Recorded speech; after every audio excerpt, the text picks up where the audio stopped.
your comments is so interesting. So, you put this comment on a video where I'm talking about how I've been no contact for over 30 years. I went no contact because of the weaponization of my children. My narcissist sociopath mother was triangulating my kids, creating division, teaching my eldest, who was 6 years old when I went no contact at the time, to lie, to sneak, to, build that special relationship between the two of them. I'm going to link the video. If you're on YT, I'll link the video in the comments. If you're not on YT, well, I don't know that I'll be able to find the video in my other platforms so easily, but you can always, follow me over here. So anyway, I'm also a therapist, and I challenge you to find one video where I even in any way, shape, or form, I'm pacing, make the suggestion that people go no contact, that people become estranged, or anything like that. I don't do that. People ask me questions about how I handled it, and the truth is I handled it in truth.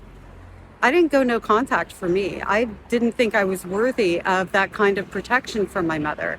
I went no contact because my mother was not respecting boundaries and creating trauma, not just for me, but for my children. And mostly because I saw them learning things about love, about quantifying love, about measuring love based on what you get and how the attention unrolls, kind of thing. And I didn't want my kids to learn that about love. I didn't want my children to feel guilty for what one child received and the other didn't. My daughter, my eldest daughter, who's now 42, sorry, just aged her, she's 41, has told me that she learned guilt because of my mother, because she felt bad for all she was getting and what my brother wasn't, and her grandfather and me. And she noticed it at that young of an age. She has also told me that she recognizes how she measures love as being something that if I don't get the same amount or more than somebody else, I'm not as loved, not as an adult, but that's what she was learning as a child. People like my mother are toxic.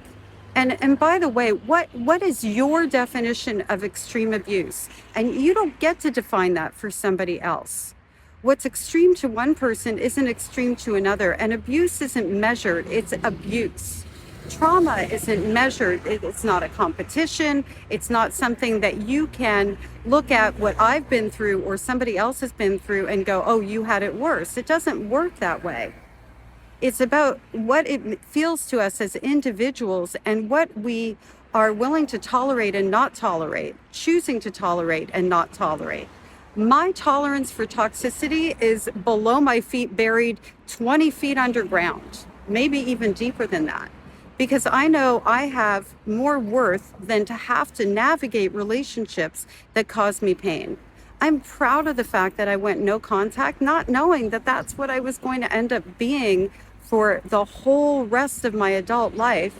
I'm proud of myself for that because I did that, my children didn't learn that love is about managing relationships in this way that you have to tolerate gaslighting and bob and weave and try to figure out, oh, respect my boundaries, and keep setting them over and over again, only for them to be crossed over and over and over again.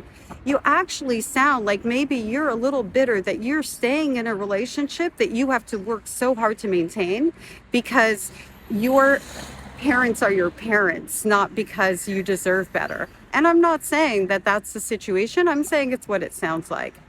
And as far as benefiting the, what did you call it? And I know what it is, the therapist world, I'll just put it that way. And really what you're talking about is something that it's how mental health is defined and managed, is that, oh my gosh, I can't believe I can't remember the words you use. But anyway, how does it benefit us?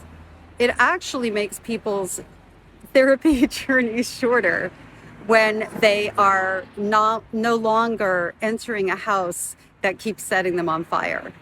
My clients, fortunately or unfortunately, heal better when they have distance from the people who are abusing them, in this case, their parents. It doesn't mean they have to go no contact.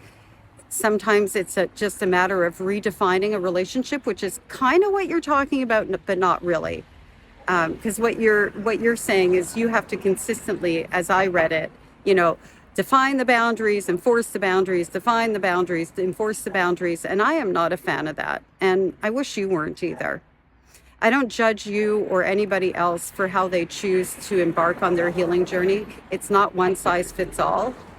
You seem to be in a place of judgment, and maybe you need to look at that instead of, throwing shade on people who have made a decision to improve their lives through something that's been a very painful situation. Because let me tell you something, it isn't easy just to go no contact.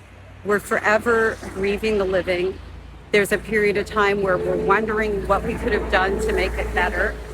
There's so many different pieces to this, and it's not a black and white situation. All this to be said, I wish you well. You deserve relationships, as we all do, that are filled with love.